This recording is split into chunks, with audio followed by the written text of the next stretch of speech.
Tuhan bisa nggak dijelaskan? Dia itu adalah yang tak terjelaskan. Bagaimana bisa dijelaskan? Dia mencoba menjelaskan Tuhan dengan pikirannya. Maka dia melihat Tuhan dengan pikiran. Itu yang nggak nyampe-nyampe. Makanya ayatnya jelas. Inna fatahna laka fatham mubina. Sesungguhnya aku telah memberikan keterbukaan kepadamu dengan keterbukaan yang nyata. Jadi kita itu harus bisa melihat dia nyata, senyata-nyatanya. Oke. Pada saat mata kita ditutup tadi, melihat dengan pikiran. Kenapa harus melihat dengan pikiran? Karena mata tertutup. Jadi terpaksa melihat dengan pikiran. Kalau nyata, mata terbuka, tidak usah meminta bantuan pada pikiran. Oleh karena itu, mana yang bagus? Pengetahuan tentang Tuhan atau Tuhan? Kalau gitu saya tanya lagi, selama ini kita berbicara pengetahuan tentang Tuhan atau Tuhan? Pengetahuan tentang Tuhan tidak nyata. Itu persepsi manusia. Paham ya? Nah kalau gitu saya tanya lagi, mau nyata atau mau hayalan? Yang nyata itu yang dapat disaksikan. Itulah pentingnya kita mengalami keterbukaan yang nyata. Sesungguhnya awal agama itu adalah makrifatullah, mengenal Allah. 8 miliar penduduk bumi hari ini tidak ada yang sama wajahnya. Pernah nggak kita bertanya, kenapa ya wajah kita berbeda? Ada yang pernah bertanya begitu? Atau melihat kehidupan, ya sudah, begitu saja. Dan beruntung sekali mereka yang setiap saat dalam kehidupannya selalu memunculkan pertanyaan. Dan siapa yang mengalirkan pertanyaan pada dirinya, maka dia juga akan dialiri jawaban. Jadi yang tidak pernah bertanya tentu saja tidak akan diberi pengetahuan baru. Makanya pertanyaan itu menjadi awal dari suatu pengetahuan. Dan itu salah satunya yang telah mendesak diri saya untuk melakukan pencarian yang gigih. Karena di sini tuh pertanyaan tidak bisa dibendung. Salah satu pertanyaan yang muncul di diri saya sejak dari kecil adalah kenapa wajah kita berbeda.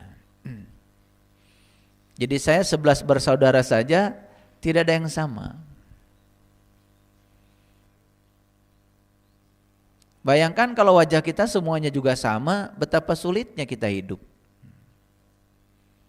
Betul nggak? Wajah kita sama semua. Ketika habis difoto bingung, cari saya yang mana? Karena wajahnya sama. Jadi oleh karena itu maka bukan sekedar wajah berbeda itu supaya kita gampang dikenali, tetapi pertanyaan yang lebih dasar lagi sebetulnya siapa yang telah menciptakan wajah kita berbeda. Dan selama ini jawaban standarnya ya yang paling gampangnya kan Allah. Lalu kalau Allah menciptakan wajah berbeda, kemudian kan berbeda itu macam-macam. Ada yang hidungnya pesek, ada yang hidungnya mancung, ada yang matanya sipit, ya toh? Ya, ada yang giginya rapi, ada yang giginya ya, tidak rapi. Terus pertanyaan berikutnya, apa berani kita menyatakan Allah itu kemudian semena-mena, semau-maunya beliau saja menciptakan wajah berbeda? Berani gak mengatakan begitu sama Allah? Mulai tidak berani kan? Takut gak sopan kan? Itu pertanyaan itu terus muncul. Dan saya untuk bisa menjawab kenapa wajah setiap orang itu berbeda, itu perlu belajar belasan tahun. Hanya untuk satu pertanyaan loh. Makanya saya juga mau menyampaikan jawabannya juga sayang. Kan saya nyarinya belasan tahun. Jadi kalau saya berikan langsung gitu, kan sayang. Tapi kalau nggak diberikan juga kasihan gitu ya. Terutama mereka yang tidak pernah bertanya. Ternyata yang menciptakan wajah kita berbeda itu adalah jiwa kita sendiri. Dan jiwa ini akan datang ke dunia ini dengan tubuh yang pas, dengan tanggung jawab yang akan diselesaikan oleh jiwa itu sendiri. Bahkan dilahirkan dari ayah yang ini, ibu yang ini, kakaknya yang ini, adiknya yang ini, calon pasangan hidupnya yang ini.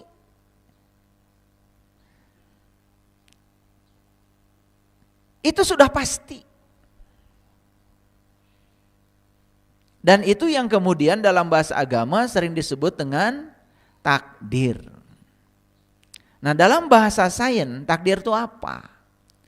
Sebenarnya takdir itu adalah kumpulan data-data yang melekat dalam jiwa kita yang harus dipertanggungjawabkan dalam kehidupan kita.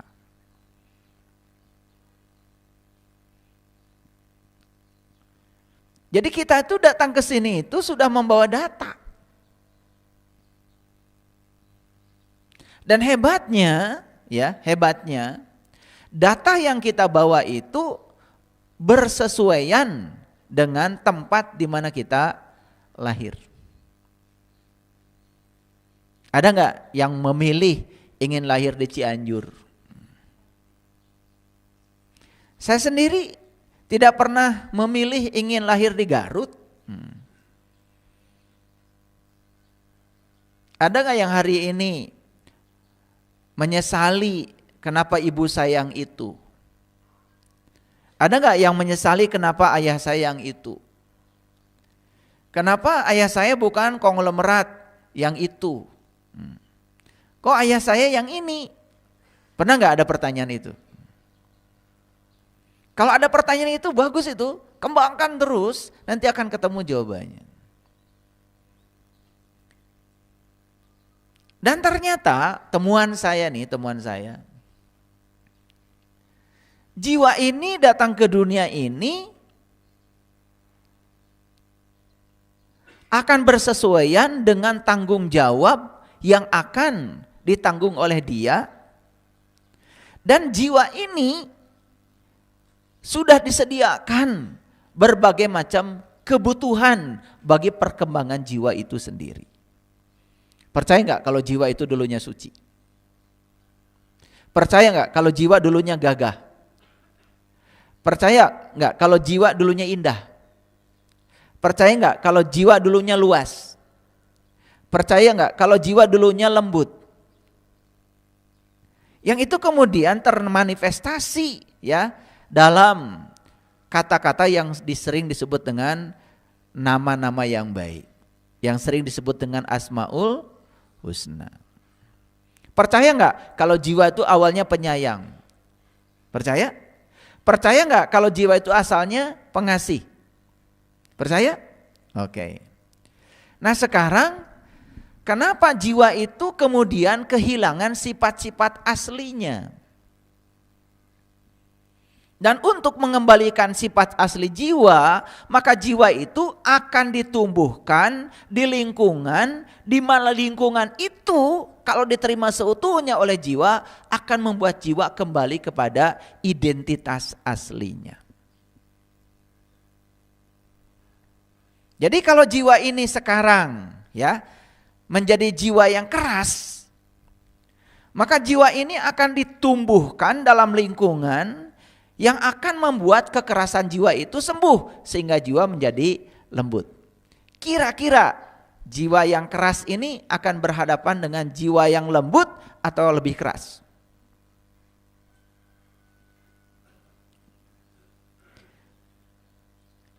Jiwa ini akan berhadapan dengan situasi yang lebih lembut atau lebih keras daripada dirinya? Lebih keras. Jadi ketika kita dalam kehidupan ini kok saya dipasangkan dengan pasangan yang keras, anak-anak yang keras, lingkungan yang keras, itu kebutuhan bagi jiwa kita. Karena jiwa kita sedang dilembutkan.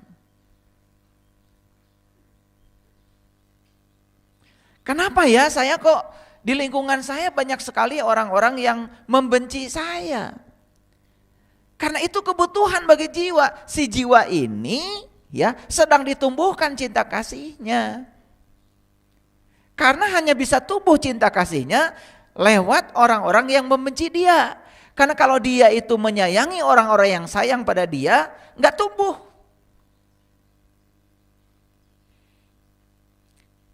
Tumbuhnya jiwa itu justru ketika dia dihadapkan pada situasi yang berlawanan. Untuk meningkatkan dan mengembalikan jiwa ke fitrahnya. Karena jiwanya tidak sabar, maka dihadapkan dengan orang-orang yang tidak sabar. Supaya apa? Supaya jiwa ini menjadi sabar kembali, maka dikembalikan. Itulah yang di Quran dikatakan, segala kebutuhan tentang dirimu sudah aku sediakan. Nah, muncul masalah baru. Masalahnya apa? Semua yang sudah disediakan untuk pertumbuhan jiwa ini oleh jiwa tidak diterima seutuhnya. Malah oleh jiwa ditolak mentah-mentah. Itu yang menyebabkan jiwa tidak naik kelas. Paham ya? Kan sudah saya ulang-ulang, belajar sabar harus sama orang yang tidak sabar. Belajar baik harus sama orang yang tidak baik. Betul nggak? Ya. Jadi untuk mengembalikan jiwa ke fitrahnya itu ternyata harus dihadapkan pada situasi yang berlawanan. Ketika seseorang itu penakut, maka dia untuk menjadi pemberani harus dihadapkan pada situasi yang selalu menakutkan. Sampai suatu saat dia menjadi seorang pemberani. Apa sih berani itu? Kan berani itu melampaui rasa takut. Dan untuk melampaui rasa takut harus ada situasi yang menakutkan. Kalau dia bisa melampaui rasa takutnya, maka dia jadi pemberani. Percaya nggak kalau jiwa dulunya pemberani? Kenapa sekarang jiwa jadi penakut? Berarti jiwa perlu apa? Perlu situasi yang lebih menakutkan lagi sampai dia bisa melewati situasi itu dan dia akan menjadi pemberani. Jadi semua yang sedang dihadapi oleh kita saat ini di kehidupan ini, percaya sama saya, itu semua kebutuhan jiwa kita. Cuman banyak orang yang tidak sadar kalau itu adalah kebutuhan bagi jiwa. Makanya yang terjadi karena kita tidak bisa menerima itu sebagai kebutuhan bagi perkembangan jiwa, maka kita menolaknya mentah-mentah. Apa yang terjadi? Jiwa tidak naik kelas. Paham ya sekarang? Kenapa jiwa kita tidak naik kelas? Apa penyebabnya? Satu kata? penolakan. Itu hanya satu kata aja, penolakan yang menyebabkan kita nggak naik kelas. Berarti kalau ingin naik kelas, satu kata lagi, apa? Penerimaan. Cukup? Belum cukup. Harus ada dua kata lagi, tanpa syarat. Ulangi ya. Jadi kalau yang menyebabkan kita menderita adalah penolakan. Kalau ingin bebas dari penderitaan, ternyata harus ada tiga kata, penerimaan tanpa syarat. Saya mau menerima, tapi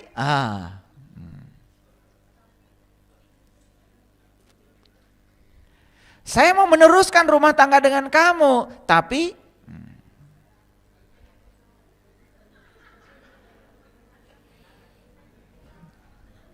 jadi harus penerimaan tanpa syarat. Itu yang disebut dengan sabar. Jadi sabar itu hanya akan terjadi kalau sudah sadar. Kenapa banyak orang yang tidak sabar? Karena dia belum sadar. Jadi sebetulnya sabar itu baru bisa dicapai kalau sudah sadar. Kapan seseorang bisa sadar? Kalau sudah eling. Kapan dia eling? Kalau sudah bangkit. Bangkit dari apa? Bangkit dari ketidaksadarannya. Maka dia harus dibangkitkan dulu dalam kehidupan ini dari ketidaksadarannya, baru jadi orang sadar, baru menjadi sabar.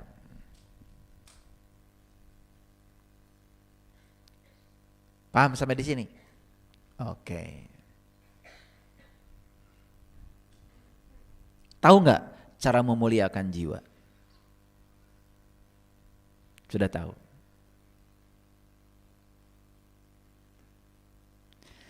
Cara memuliakan jiwa berarti menerima semua kontradiksi yang sedang dihadapi sebagai kebutuhan dasar yang dibutuhkan oleh jiwa saat ini. Dan kalau kita bisa menerima semua kontradiksi tanpa syarat, berarti kita sedang memuliakan jiwa kita. Masih ingat ya pelajaran saya sebelumnya? Ada 3 cara kan menyucikan jiwa. 1, ayo yang pintar. Katanya sudah nonton YouTube. 1, berhenti serakah kepada apa yang kita ingin. Masa udah diulang-ulang. 2, berhenti menolak semua yang tidak kita ingin. Yang ketiga, menghadirkan cahaya batin yang menyinari batin kita. Jadi kalau kita bisa melakukan yang 3, ulangi. 1 apa? Belajar melepaskan atau belajar untuk menghentikan keserakahan kepada yang kita ingin. Udah bisa nggak belum? Kalau belum bisa, berarti jiwa kita tidak akan pernah bersih. Karena syarat untuk membersihkan jiwa adalah belajar untuk menghentikan keserakahan kepada yang kita ingin. Kan kalau kita punya keinginan, tercapai ini, pengen itu. Tercapai itu, pengen itu lagi. Tercapai itu, pengen itu. Kan gak ada habisnya. Yang habis itu umur. Keinginan tidak pernah habis. Nah, siapa yang bisa melepaskan diri dari keserakahan pada yang dia ingin, maka di situ dia sudah memasuki 1/3 dari kesucian jiwa. Yang kedua, dia belajar untuk menerima semua hal yang tidak dia ingin dalam kehidupannya apa adanya. Itu 1/3 lagi. Dan yang ketiganya adalah menghadirkan nutrisi bagi jiwa. Oke, jiwa itu aslinya materi apa cahaya? Cahaya. Kalau jiwa itu aslinya cahaya, berarti nutrisi bagi jiwa apa? Cahaya. Maka di Quran Allah mengatakan, ya, yahdillahu linurihi mayyasa. Aku akan menunjukkan pada cahayaku siapa yang aku kehendaki. Siapa akan digantikan oleh Allah? Yang punya kehendak. Yang punya kehendak untuk menggapai cahayanya. Nah, dalam bahasa hari ini saya beri judul cara menggapai hidangan langit. Ini baru masuk judul nih.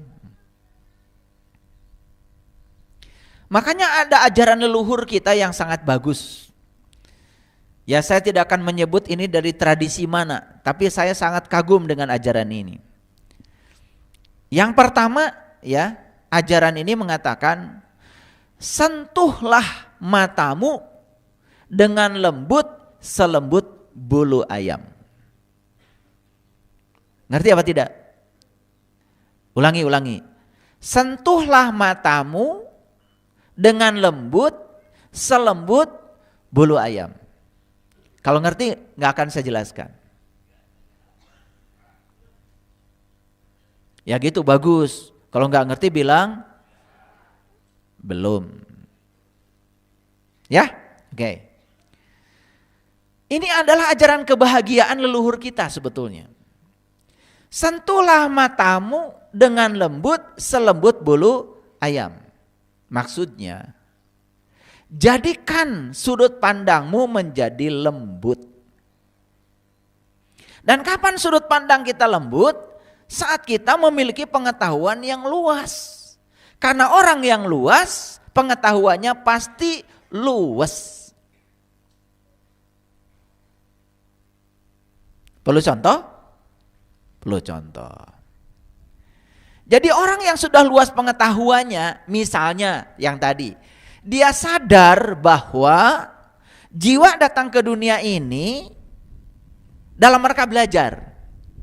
Meningkatkan kualitas jiwa supaya jiwa kembali ke fitrahnya. Dan untuk mengembalikan jiwa ke fitrahnya, disediakanlah berbagai macam kebutuhan jiwa. Apa yang disediakan di sini? Semua kontradiksi. Misalnya, ada yang tidak disukai enggak dari pasangan kita? Ada apa banyak?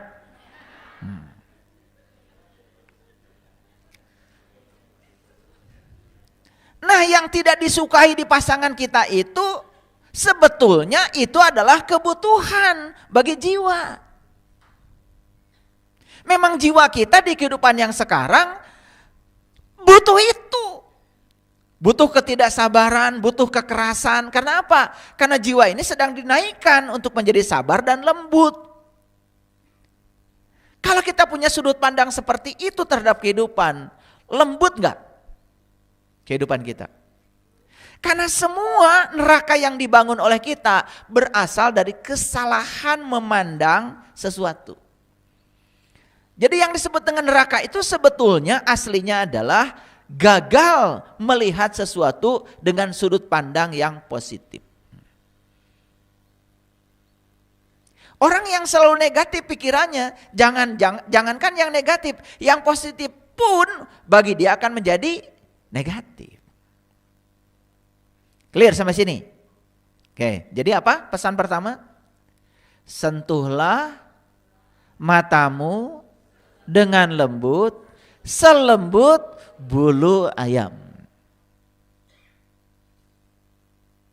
Coba, pernah nggak melihat orang yang tatapan matanya itu lembut? Belum bicara saja, dia sudah surti, ngerti kebutuhan kita. Pernah nggak lihat gitu? Pernah ya? Seneng nggak lihat ketemu orang seperti itu? Dedein. Betul nggak? Satu lagi, pernah nggak melihat orang yang matanya itu penuh curiga?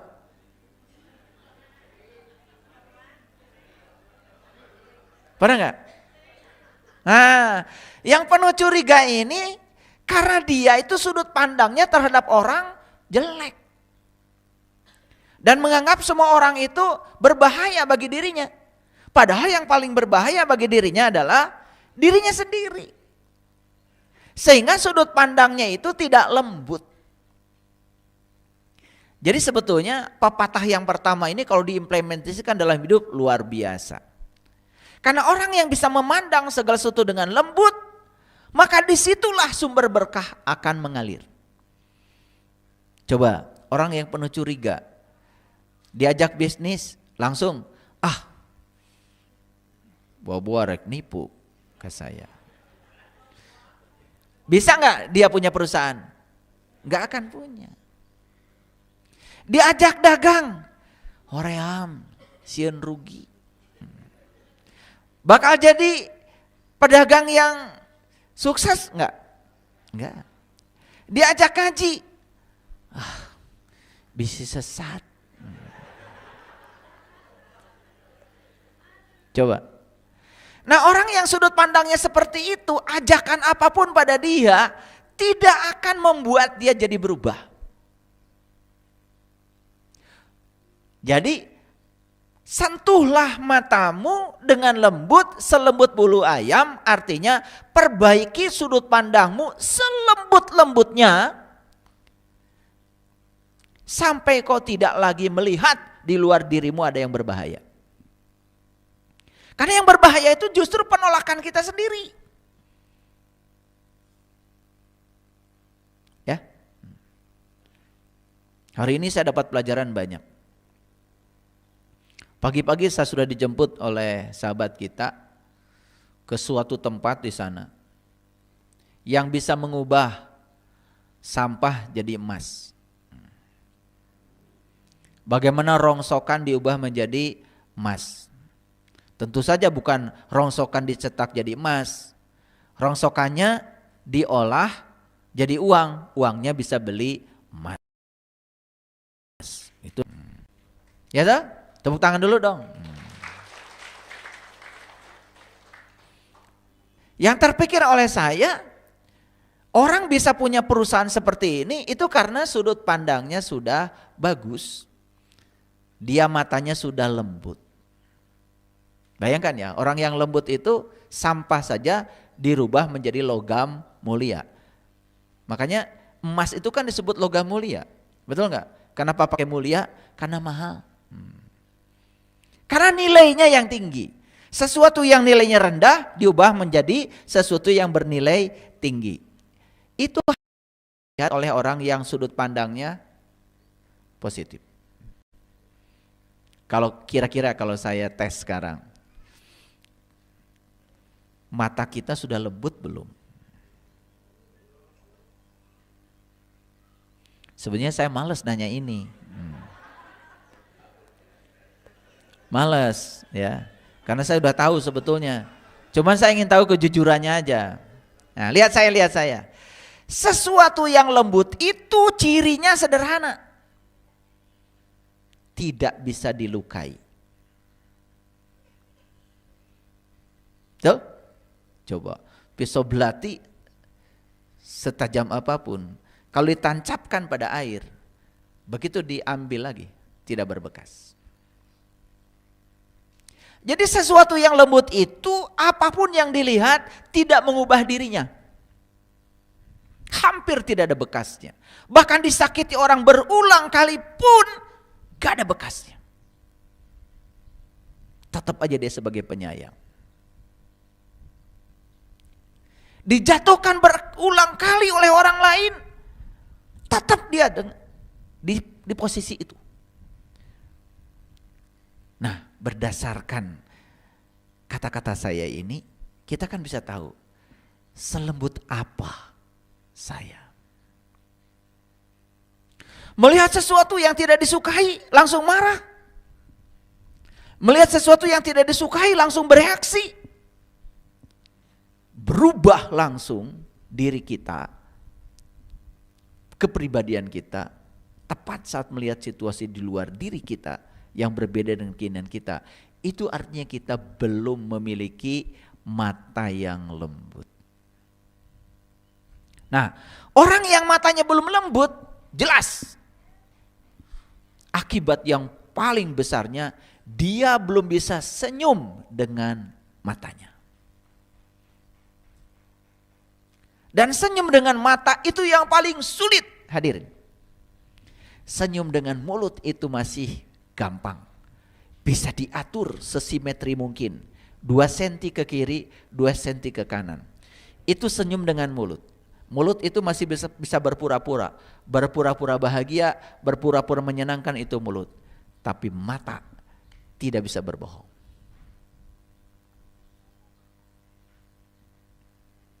Jadi harusnya sudah belajar spiritual bertahun-tahun, senyumnya itu sudah berubah, bukan hanya di mulut saja.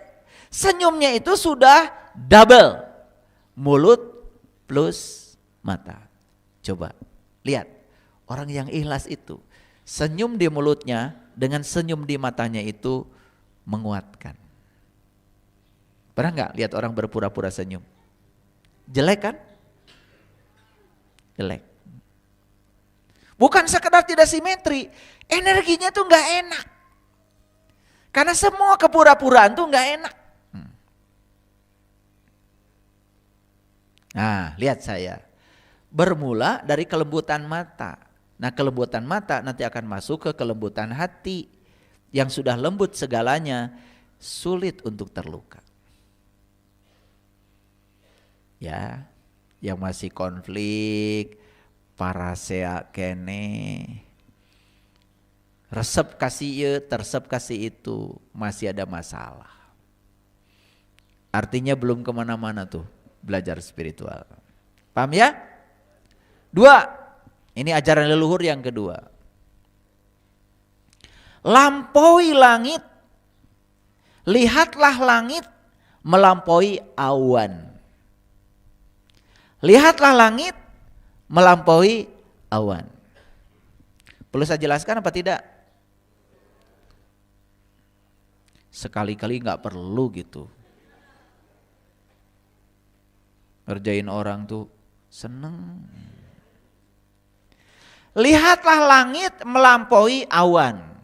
Perhatikan, sekarang bisa nggak kita melihat langit sekarang? Bisa? Sekarang nih, coba lihat keluar. Agak sulit ya. Kenapa? Karena awannya menutupi langit. Tapi pesannya tadi, lihatlah langit melampaui awan. Kan kalau ada awan, nggak kelihatan dong langit. Gimana caranya kita bisa melihat langit ketika ada awan? 1,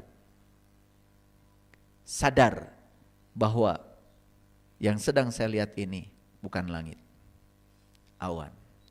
Langit ada di belakang awan. Sukses gak melihat langit? Sukses. Bukan secara fisik begini. Sudut pandang kita yang diubah. Yang saya lihat sekarang bukan langit. Yang saya lihat sekarang adalah awan. Langit ada di belakang awan. Awan cuma 2, ada awan putih, ada awan yang hitam. Tapi langit cuma 1, langit biru. Betul nggak? Oke. Jadi ketika melihat sesuatu, sadar bahwa kita bukan awan, tapi kita adalah langit. Awan cuma 2 kan? Putih dan hitam. Yang suka putih hitam, hitam putih, benar salah, baik buruk, siapa? Siapa? Diri sendiri. Jawabnya gak jelas. Yang suka benar salah, baik buruk, hitam putih, siapa? Pikiranmu.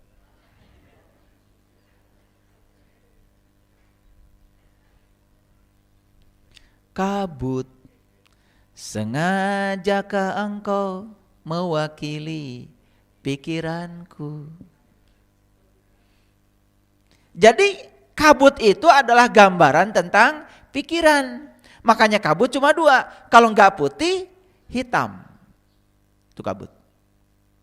Jadi kabut itu sebetulnya gambaran dari pikiran. Kan pikiran kita yang suka hitam putih, benar salah, baik buruk. Kalau kita bisa melampaui dualitas itu, berarti kita sudah bertemu dengan diri sejati kita. Itulah kita sudah sampai ke langit. Dan kita sudah melampaui awan-awan. Kira-kira sudah melampaui belum?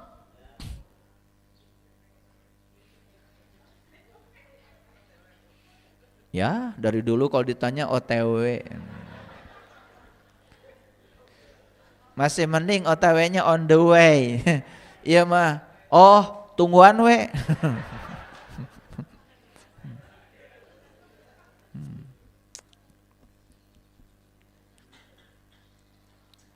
Makanya kita nggak maju-maju, ya, belajar nggak maju-maju, karena kita belajar tidak fokus. Oke. Jadi kembali lagi ke topik ini, hari ini kita bicara cara menggapai hidangan langit. Yuk kita kembali. Jiwa kita ini adalah nur. Tubuh kita ini adalah material, materi. Tubuh kita ini tersusun oleh material yang berasal dari bumi. Betul? Makanya tubuh ini dengan bumi kita yang diinjak-injak ini sama. Unsur-unsur pembentuknya sama. Unsur yang membentuk bumi dengan unsur yang membentuk tubuh ini sama. Unsur yang membentuk tubuh saya dengan unsur yang membentuk daun yang ada di sana itu sama.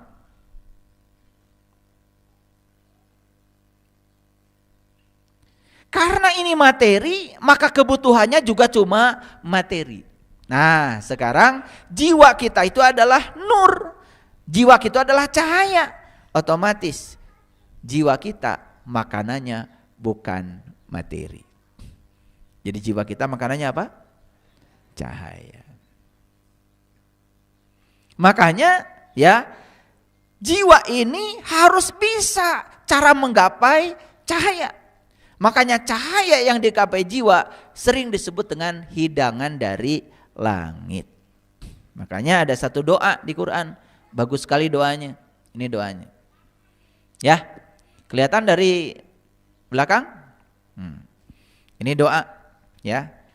Jadi doanya adalah, ya Tuhan kami, turunkanlah kiranya kepada kami suatu hidangan dari langit yang akan menjadi hari raya bagi kami, yaitu orang-orang yang bersama kami dan orang-orang yang datang sesudah kami, dan menjadi tanda bagi kami, ya, tanda bagi kekuasaan Engkau. Berilah rezeki, beri rezekilah kami, dan Engkaulah pemberi rezeki yang paling utama. Jadi kalau menurut ayat ini, rezeki itu ada dua. Ada rezeki lahir, rezeki batin. Nah, sekarang timbul lagi pertanyaan. Rezeki mana yang selama ini kita upayakan habis-habisan? Rezeki lahir apa batin? Nah, rezeki lahir, ngaku. Nah, rezeki lahir buat siapa? Buat tubuh, hanya buat lahir. Ya. Nah, kita lupa bahwa diri kita itu bukan hanya tubuh, tapi dalam diri kita ada yang namanya jiwa. Jiwa ini ya makanannya bukan rezeki lahir, tapi jiwa ini makanannya adalah rezeki batin. Nah, rezeki batin wujudnya adalah cahaya. Maka Allah mengatakan Allahu nurun, Allah adalah cahaya. Allah yang mengatakan gitu di Quran surat An-Nur ayat 35. Jadi rezeki batin kita yang paling utama adalah Allah itu sendiri. Makanya orang-orang yang sudah tahu dan kenal kepada Allah, dia sudah mencapai puncaknya rezeki. Jadi puncaknya rezeki bukan seberapa banyak rezeki material yang kita kumpulkan. Itu baru rezeki yang bersifat lahir. Dan itu rezeki tidak akan kita bawa. Malah justru rezeki itu akan kita bawa yang dibagikan oleh kita. Tapi rezeki batin itu yang akan dibawa. Kan itu kan menjadi jalan pulang kita. Pertanyaannya, seberapa serius kita mencari rezeki batin? Seberapa serius? Itu masalah kita. Kalau untuk urusan uang, huhujanan, papanasan, betul nggak? Sehebat apapun bahaya yang dihadapi, kalau untuk rezeki lahir, wah luar biasa. Tapi untuk rezeki batin,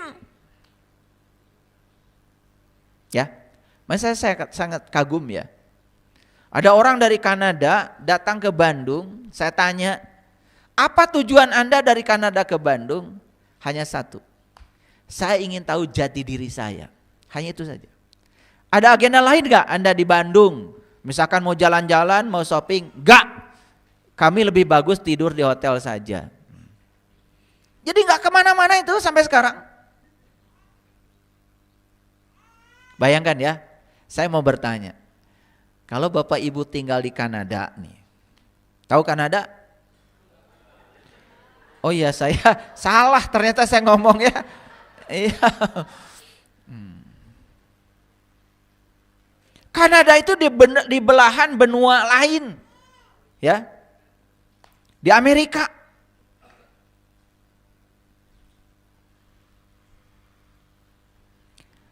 Jujur ya, kalau Bapak Ibu posisi di Kanada,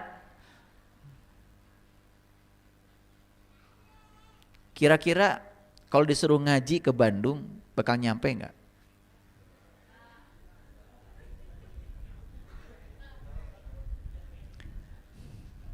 Ini pertanyaan nggak perlu dijawab. Sebetulnya maksud saya, kalau saya di posisi mereka, kan harus mengeluarkan uang, harus naik pesawat. Di angkasanya bukan sebentar itu, 18 jam sampai 24 jam. Belum lagi transitnya beberapa kali, betul? Tapi karena dia tahu betapa berharganya namanya rezeki batin itu, dia ingin memberikan hidangan bagi jiwanya. Bayangkan, mereka datang ke Bandung. Bahkan mohon izin, yang satu telinganya sudah tidak mendengar, yang satu matanya sudah tidak melihat. Begitu luar biasa. Makanya saya hargai, saya sampai menyediakan waktu seharian untuk melayani mereka. Seorang pencari itu seperti itu. Jadi kalau dari Cianjur ke Bandung,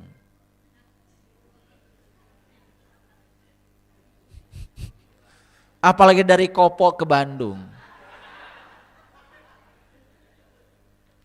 dari Lewi Gajah ke Cimahi, aduh. Itu karma baikmu itu. Karma baikmu. Ya. Mencari sesuatu yang luar biasa, jaraknya pendek, itu karma baik. Tapi sebegitu besarnya karma baik kita, ternyata tidak banyak juga orang yang tergerak untuk mengambil hidangan ini. Luar biasa. Jadi kembali lagi, hidangan ada dua ya. Hidangan lahir itu yang kita upayakan setiap saat, setiap hari. Yang kedua hidangan batin. Berapa banyak di semesta ini orang yang peduli bahwa dalam dirinya ada jiwa yang memerlukan hidangan batin, yang memerlukan al-maidah dari langit ruhaninya. Makanya ini doa dilantunkan pertama kali oleh Nabi Isa alaihissalam. Allahumma rabbana anzil alaina maidatan minas samai takuluna id. Ya Allah, turunkan hidangan dari langitmu. Yang turunnya hidangan itu merupakan hari raya bagiku. Ini lantunan doa yang hanya bisa diucapkan oleh orang-orang yang punya kerinduan ke kampung asalnya. Oleh orang-orang yang tahu purwadaksinya. Oleh orang-orang yang tahu kulitnya. Karena ada istilah tuh, ya, kacang suka lupa kulit. Mana tadi ada kacang? Minta dong. Buat sini. Sama gelas ada airnya.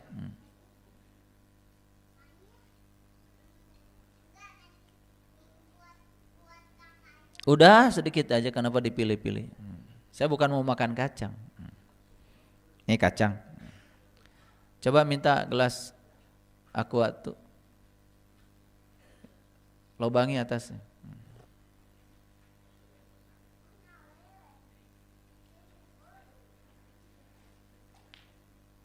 Dibuka.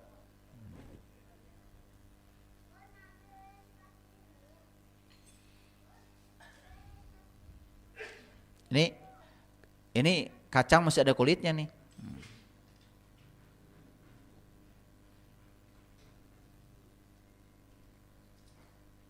Dah, nggak usah bagus-bagus. Taruh situ. Makasih ya. Situ depan biar kelihatan. Sini. Ini kacang ya, ada kulitnya. Coba tuh. Sekarang coba saya ambil kacangnya.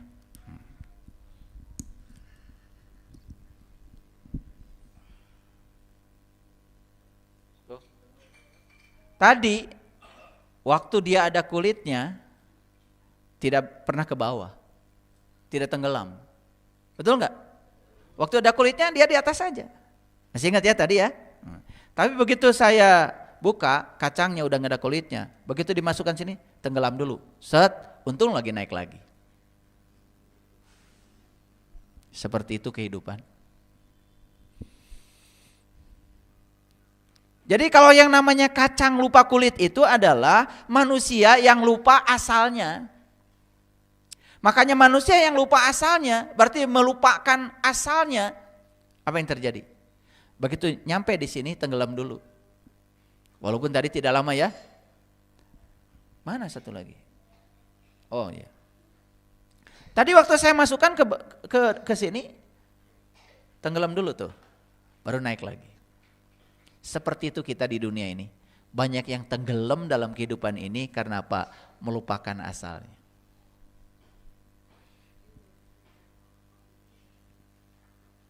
Ngerti praktek saya tadi? Ya. Atau sekali lagi. Ini waktu masih ada kulitnya. Tidak tenggelam langsung, tidak tenggelam. Dia mengapung aja di permukaan.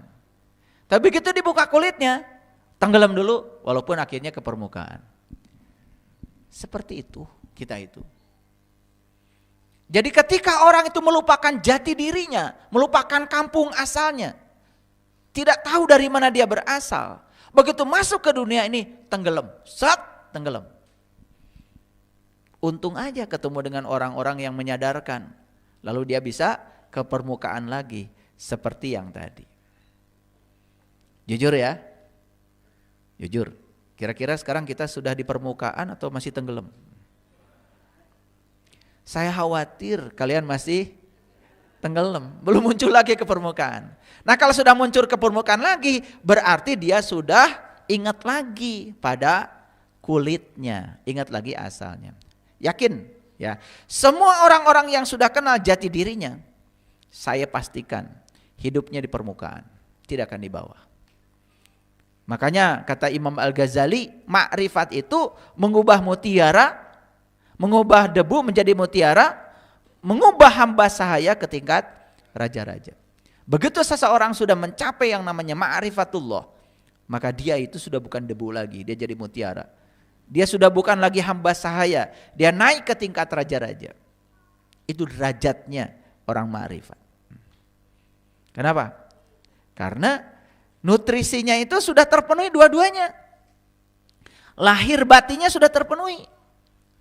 Gitu. Nah orang yang nutrisinya cuma lahirnya saja, batinnya tidak pernah dikasih nutrisi, ya tenggelam. Paham ya? Oke. Masih banyak gak manusia yang lupa asalnya? Jadi kacang lupa kulit itu artinya menggambarkan orang-orang yang lupa asalnya. Kalau lupa asal kira-kira bisa pulang gak saat dia mati? Gak akan bisa. Oke.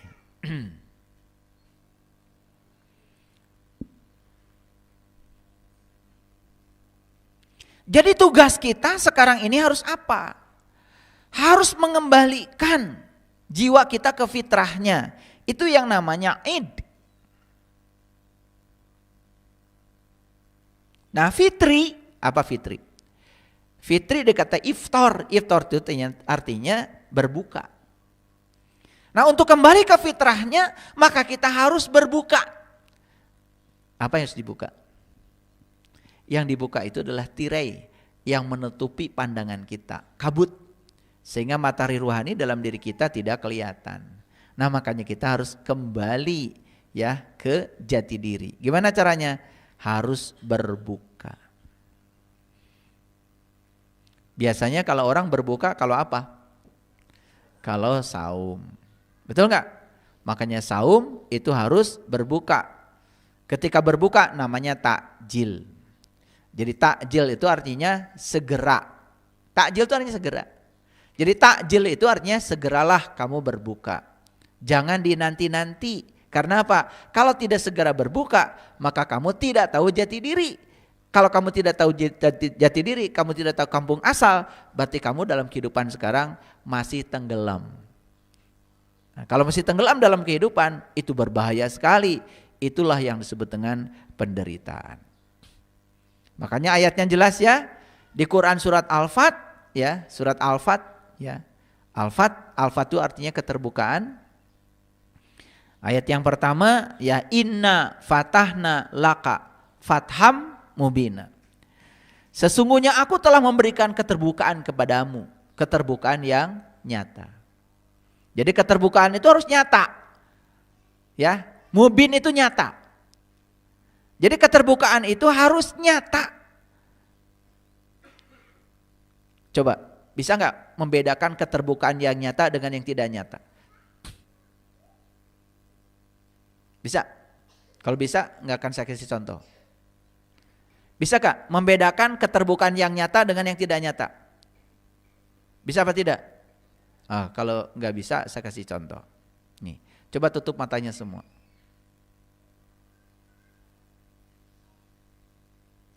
Bisa nggak sekarang pikiran memikirkan sesuatu? Bisa? Memikirkan uang? Bisa? Memikirkan rumah yang bagus? Bisa? Memikirkan usaha lancar? Bisa? Bisa. Memikirkan pepes ikan? Bisa? Memikirkan goreng jengkol? Bisa.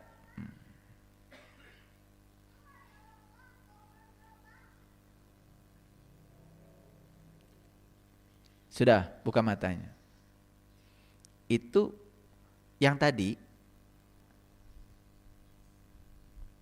melihat jengkol dengan pikiran kan? Melihat rumah bagus dengan pikiran kan? Nyata apa tidak? Tidak. Sekarang lihat saya semuanya. Nyata nggak saya ada di depan? Nyata. Itu namanya melihat sesuatu dengan nyata. Jadi melihat sesuatu dengan nyata itu harus nyata. Harus menggunakan alat penglihatan yang nyata. Kalau tadi melihat sesuatu dengan pikiran. Nah, banyak gak orang yang menjelaskan Tuhan? Dia melihat Tuhan dengan apa? Dengan pikiran. Nyata apa tidak nyata? Tidak nyata.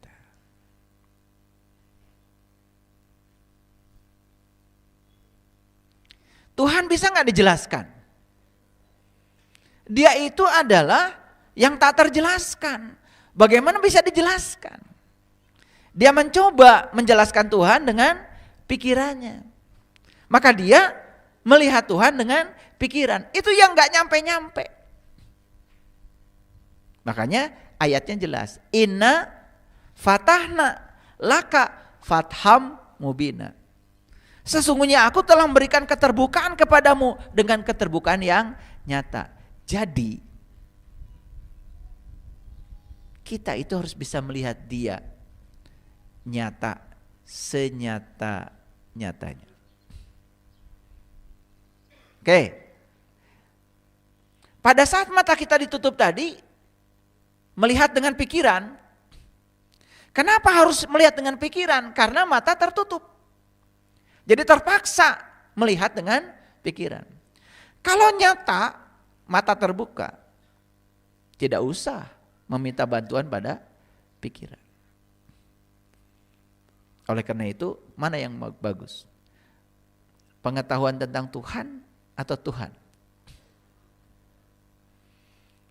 Kalau gitu saya tanya lagi, selama ini kita berbicara pengetahuan tentang Tuhan atau Tuhan? Pengetahuan tentang Tuhan tidak nyata. Itu persepsi manusia. Paham ya? Nah kalau gitu saya tanya lagi, mau nyata atau mau hayalan? Yang nyata itu yang dapat disaksikan. Itulah pentingnya kita mengalami keterbukaan yang nyata. Indah enggak? Oke. Nah, siapapun yang telah mengalami keterbukaan yang nyata, ini kata Allah. 1, liyaghfirolakallah ma taqaddama min dzambik wa maka dia akan dibebaskan dari dosa yang lalu, bahkan dosa yang akan datang. Hebat ya. Tapi harus nyata keterbukaannya, bukan keterbukaan persepsi. Bukan keterbukaan pengetahuan, bukan keterbukaan pikiran, tapi keterbukaan yang nyata, mubin.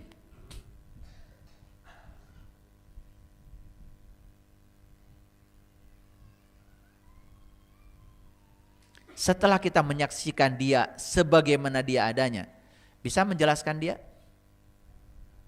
Gak bisa lagi.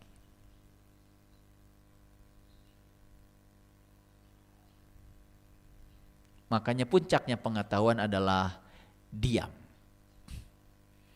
Makanya orang yang tahu itu diam. Yang berbicara itu kayak saya begini, itu tandanya belum tahu.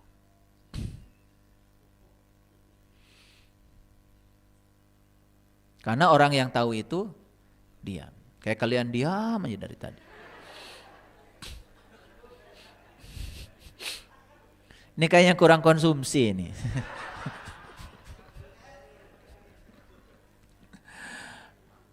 Kalau yang laki-laki diam dari tadi. Laki-laki itu diam bagusnya ketika ada permintaan dari perempuan.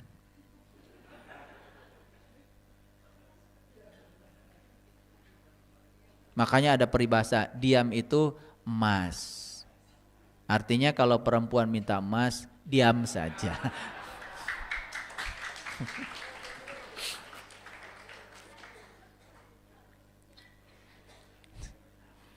Paham ya? Oke, lanjut ya. Cukup sampai di situ? Enggak. Begitu keterbukaan ini, keterbukaan yang nyata, bukan keterbukaan persepsi.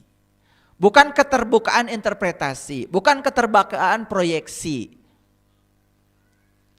Semua keterbukaan pikiran itu semua keterbukaan persepsi.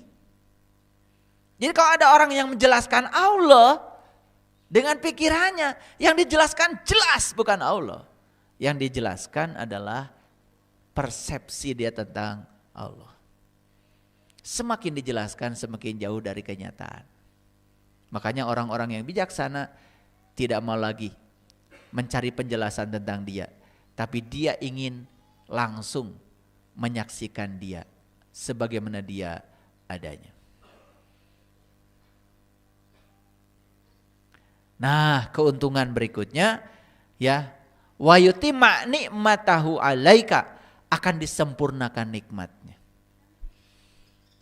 Jadi banyak sekali ya dampaknya. Pertama ya, seseorang yang mengalami keterbukaan yang nyata, 1, diampunkan dosa yang lalu bahkan yang akan datang. 2, disempurnakan nikmat.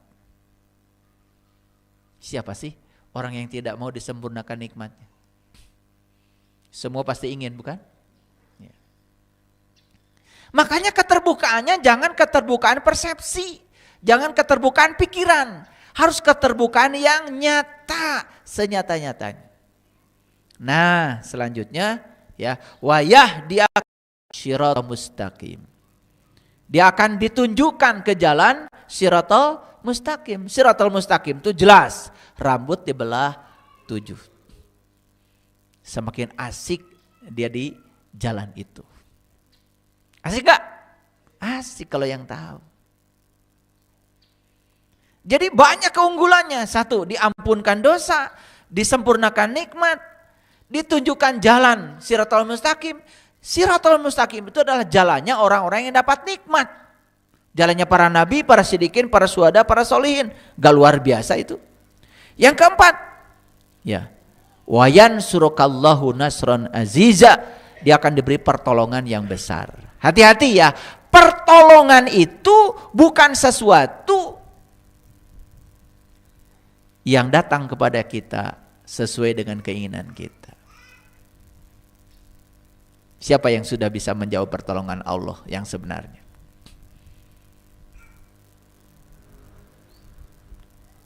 Acungkan tangan boleh. Kaitannya dengan penjelasan saya tadi. Masih ingat? Jiwa datang ke sini.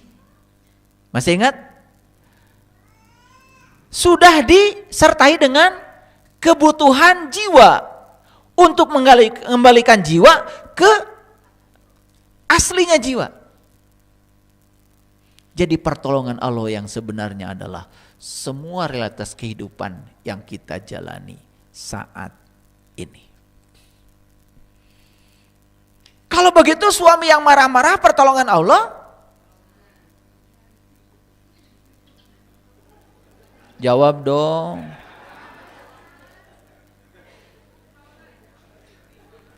Kalau begitu istri yang cerewet pertolongan Allah?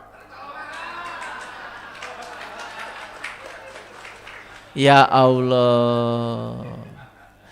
Jadi selama ini keliru mengartikan pertolongan Allah.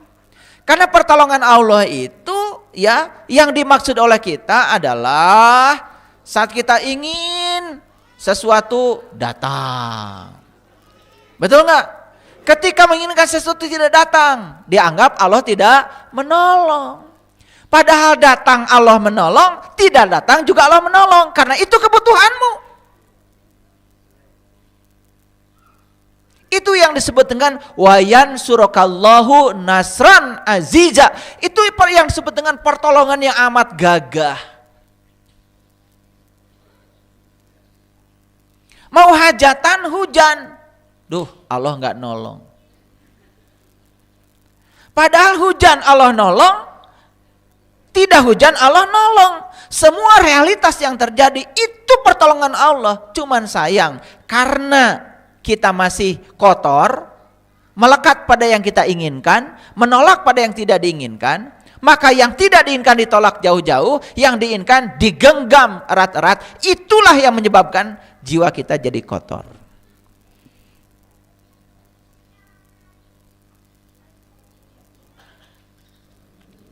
Sekarang setelah dapat penjelasan dari saya, oh ternyata suami saya yang unik ini pertolongan Allah bagi saya.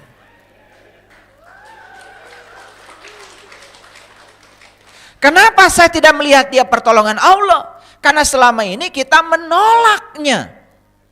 Seakan-akan dia hadir bukan untuk memenuhi kebutuhan jiwa kita. Yuk lihat saya semuanya. Jadi apa sesungguhnya yang dibutuhkan jiwa kita hari ini? Apa sesungguhnya? Acungkan tangan dong. Apa yang dibutuhkan jiwa kita hari ini, saat ini? Apa? Apa? Mengembalikan jiwa ke fitrah aslinya jiwa. Supaya semua kondisi-kondisi kotor pada jiwa lepas dari jiwa, sehingga ketika itu sudah lepas, jiwa itu menjadi ringan dan siap kembali kepada Sang Maha Jiwa. Itu yang dibutuhkan oleh jiwa kita hari ini.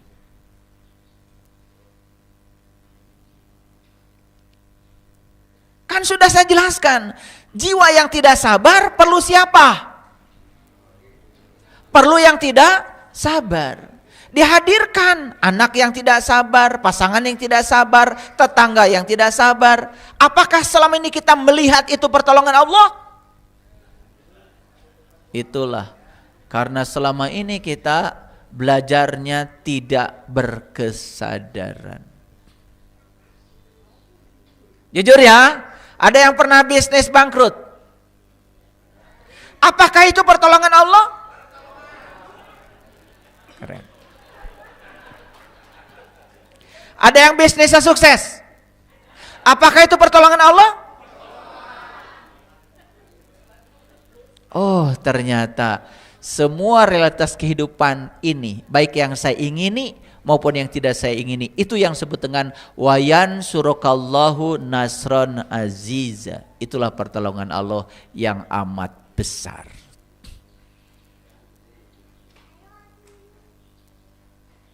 Nah, pertanyaannya, kenapa kesadaran kita selama ini tidak sampai di sini? Kenapa? Jawabannya sederhana, karena kita belum mengalami keterbukaan yang nyata.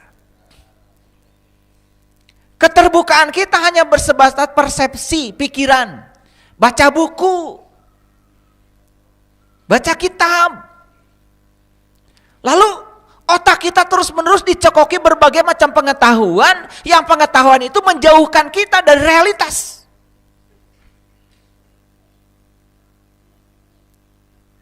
Makanya tidak perlu menjadi orang yang banyak pengetahuan, jadi orang yang sadar saja.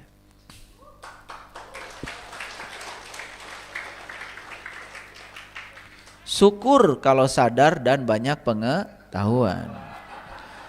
Yang tepuk tangan paling kencang itu karena nggak mau belajar sebetulnya. Udah nggak mau belajar merasa sadar lagi. Jadi yang bagus tentu saja yang sadar dan banyak pengetahuan.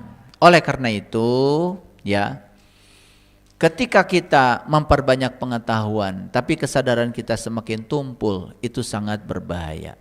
Kita akan terjebak menjadi orang yang tidak tahu, tetapi kita tidak tahu bahwa kita tidak tahu. Lalu kita akan memposisikan diri seakan-akan sebagai orang yang tahu. Padahal kita tidak tahu, cuma kita tidak tahu bahwa kita tidak tahu. Ngerti sekarang pertolongan? Ya. Jadi ketika seseorang mengalami keterbukaan yang nyata, satu, diampunkan dosa yang lalu dan yang akan datang. Kenapa diampunkan dosa? Karena udah kembali. Begitu dia kembali ke fitrahnya, terus apa lagi? Dia sudah menjadi jati dirinya kok. Ibarat sungai sudah kembali, ibarat tetes air yang sudah kembali ke samudra. Dia sudah bukan tetes lagi, dia sudah jadi samudra. Yang kedua, nikmatnya disempurnakan. Yang ketiga, selalu akan dibimbing ke jalan Shiratal Mustaqim. Nikmat terus, dapat nikmat terus. Yang keempat, dapat pertolongan yang besar.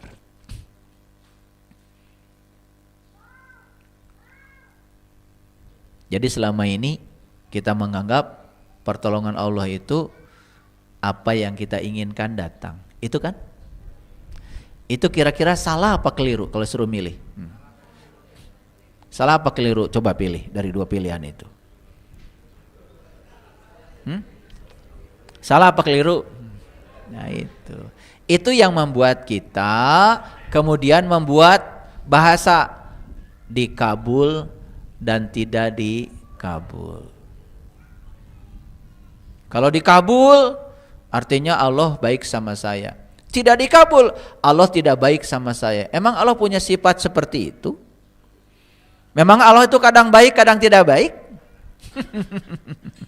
Nah, selama ini Allah saja oleh kita diposisikan seperti itu.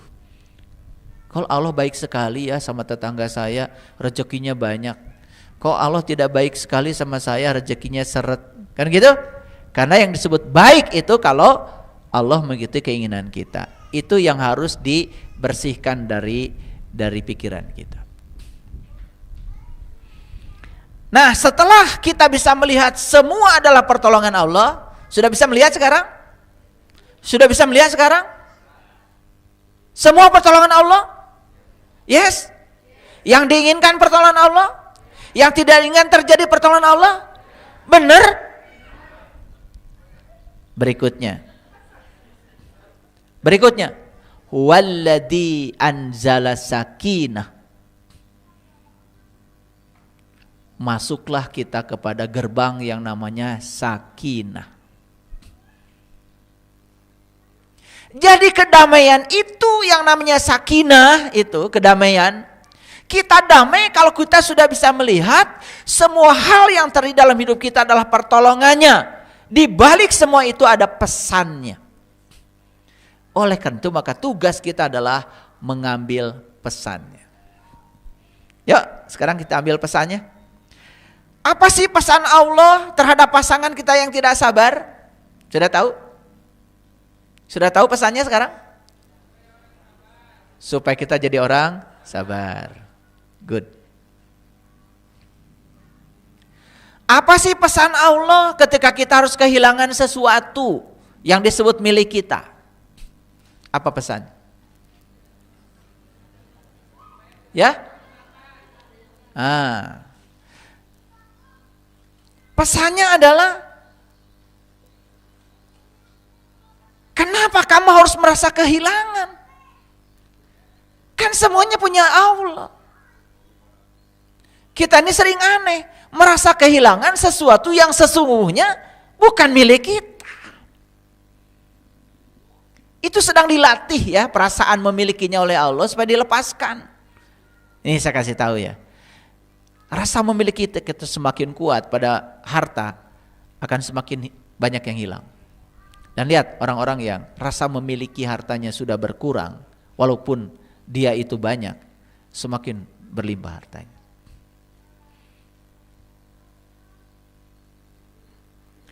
Jadi ternyata selama ini kita salah memandang kehidupan. Betul nggak? Salah. Kalau suami baik sekali menuruti keinginan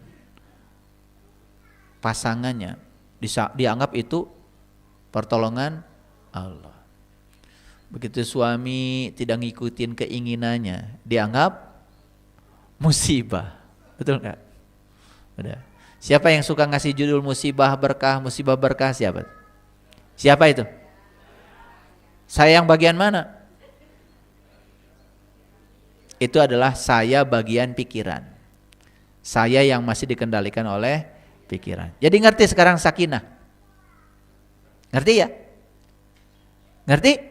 Sakinah itu artinya sudah mencapai titik mati. Sudah tidak terpengaruh lagi oleh yang diinginkan atau yang tidak diinginkan. Sudah datar.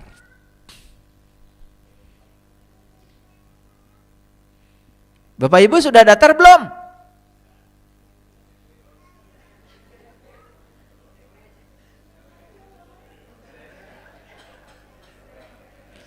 Kalau lewat jalan yang lemes, datar gitu, enak gak? Coba lewat jalan yang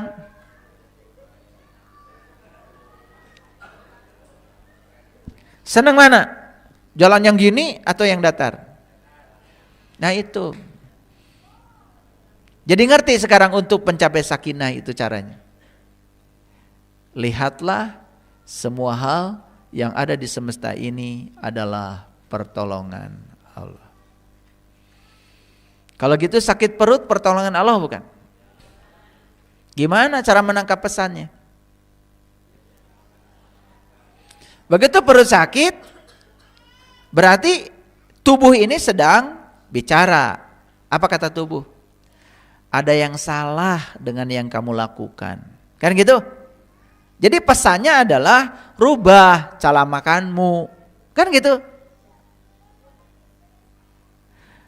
Kalau perut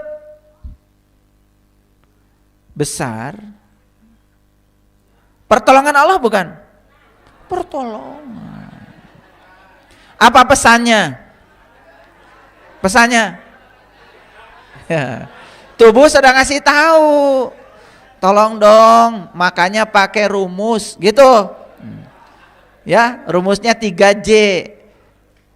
J itu J yang pertama jadwalnya, J yang kedua jumlahnya, J yang ketiga jenisnya. Kalau itu dipenuhi, saya kira jadi nggak ada yang buruk. Makanya saya tidak pernah usil sama yang perutnya besar. Sepanjang bisa mengambil pesan, nggak masalah kok, nggak masalah. Jadi ternyata ya, kegelapan itulah yang mengantarkan seseorang mendapatkan terang. Bisa jadi kesalahan yang melahirkan kebenaran. Betul nggak? Itu. Makanya orang yang berkesadaran gak pernah usil. Semua yang terjadi ya sudah, sepanjang bisa menangkap pesannya. Karena apa? Pada akhirnya semua kegelapan akan berevolusi menjadi cahaya. Pada akhirnya. Nah cuma untuk mencapai cahayanya ada yang cepat, ada yang lambat. Yang cepat yang bisa menangkap pesan, yang lambat itu karena berbagai peristiwa terjadi tapi tidak bisa mengambil pesannya apa. Lebih cepat bisa mengambil pesannya, lebih cepat kita bangkit. Betul? Itu. Saya kemarin ngobrol dengan Pak Tulus ya, Pak Tulus yang punya pendopo yang megah ini. Pak Tulus bicara dengan saya begini. Saya itu katanya kalau membangun sesuatu, kok uang tuh selalu ada. Tapi kalau berhenti membangun, misalkan, saya mau stop berhenti membangun, biar saya bisa nabung. Gak bisa nabung juga. Gitu. Nah lalu saya bilang sama Pak Tulus, itulah namanya hukum tarik menarik. Kalau kita membangun, kan ada tanggung jawab di sini, betul nggak? Tiap hari Sabtu harus ada uang buat gajian, betul nggak? Tiap hari harus ada uang buat bayar material. Dengan begitu, maka pikiran kita yang telah menariknya, maka uang datang terus. Makanya jangan berhenti berkarya. Lalu saya bilang, itu persis yang saya alami. Makanya saya kalau pergi ke tempat di mana sedang membangun tuh seneng. Kan ada orang yang mikir begini, kok membangun terus kapan istirahatnya? Lah kalau mau istirahat ya mati aja. Tugas kita datang ke semesta ini kan untuk membangun, memayu hayuning bawono. Ikut mempercantik semesta yang sudah cantik ini. Makanya tidak perlu istirahat. Bagi orang yang berkesadaran, justru saat dia berkarya, itu istirahatnya dia. Karena orang yang berkesadaran, membangun itu gak capek. Kan dia puas menghasilkan sebuah karya. Dan ketika karya dinikmati orang lain menikmati karyanya, dia bahagia. Orang lain bahagia, kan dia jadi bahagia. Bahagianya itu di situ. Makanya gak usah takut. Gak usah takut. Silahkan, mau melakukan apa, lakukan. Ilmunya cuma 3. Nah ini agak mahal, harus bayar ini. Ilmunya ada 3. 1, catat ya. Mulailah dari tempat kamu berada.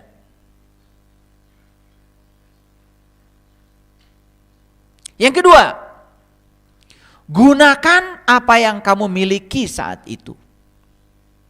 Yang ketiga, lakukan yang bisa kamu lakukan. Jadi kalau kita ingin melakukan perubahan, mulailah dari tempat kamu berada. Sudah, gak usah dipikirkan. Saya hari ini orang jahat, gak apa-apa. Orang jahat punya masa depan.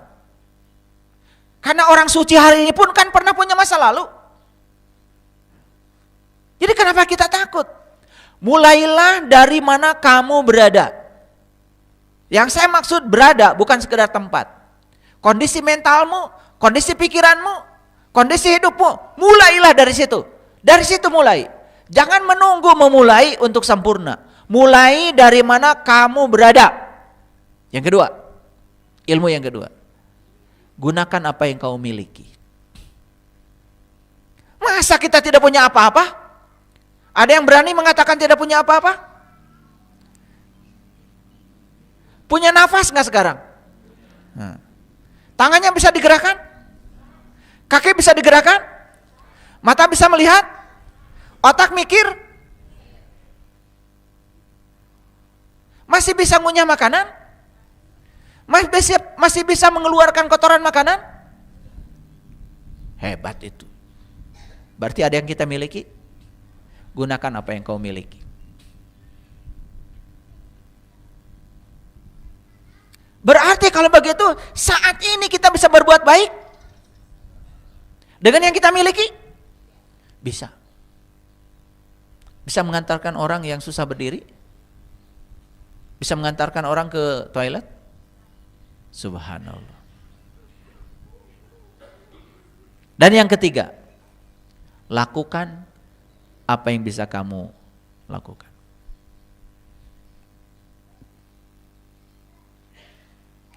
Siapa yang hafal? Yang pertama, mulailah dari mana kamu berada. 2, gunakan apa yang kau miliki. 3, lakukan apa yang bisa kamu lakukan.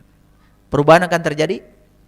Percaya sama saya. Semua orang besar mulainya dari situ. Hari ini saya cuma punya HP. Terus masih bisa mencet-mencet itu HP. Masih bisa. Masih bisa mencet YouTube gitu, TikTok. Mulai aja dari situ.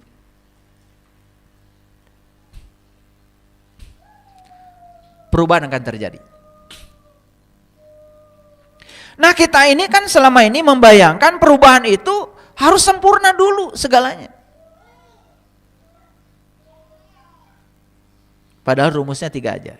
Ulangi, 1,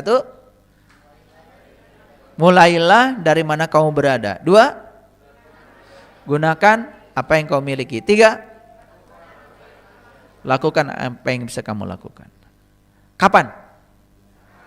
Sekarang. Gak usah menunggu nanti.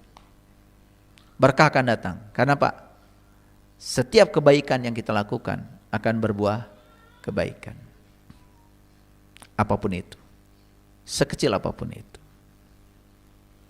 Nah, ternyata semua yang bersifat materi ini bukan sekedar untuk memenuhi kebutuhan materi.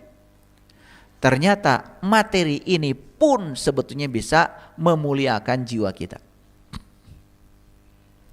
Jadi satu, cara memuliakan jiwa tadi, berilah jiwa dengan nutrisi. Nutrisinya, nutrisi jiwa. Yang kedua, untuk memuliakan jiwa, ternyata materi pun bisa memuliakan jiwa. Kapan? Kalau materi digunakan untuk membuat orang lain bahagia. Karena saat kita menggunakan materi untuk membuat orang lain bahagia, maka jiwa kita pun akan bahagia.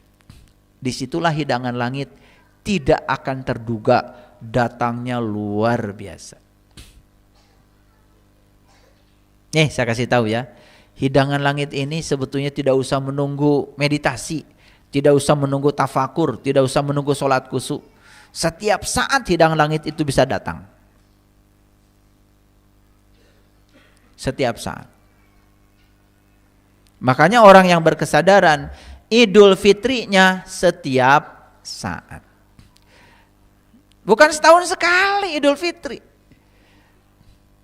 Udah setahun sekali cuman makan besar, cuman masak-masak, itu semua hidangan dari bumi. Betul nggak? Orang yang berkesadaran bisa mendapatkan hidangan langitnya setiap saat. Yuk sekarang kita bikin Allah tersenyum. Pernah lihat Allah tersenyum? Yang belum lihat Allah tersenyum, acungkan tangan. Yang belum pernah lihat Allah tersenyum, acungkan tangan. Nggak usah malu-malu. Ada? Gampang. Ada duit nggak sekarang di saku? Ada? Betul? Ini untuk yang belum lihat Allah tersenyum. Acungkan tangan dulu. Yang belum lihat Allah tersenyum.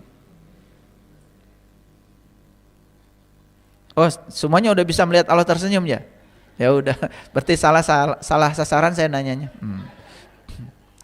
Atau kalau gitu pertanyaan diubah. Ingin melihat Allah tersenyum lagi?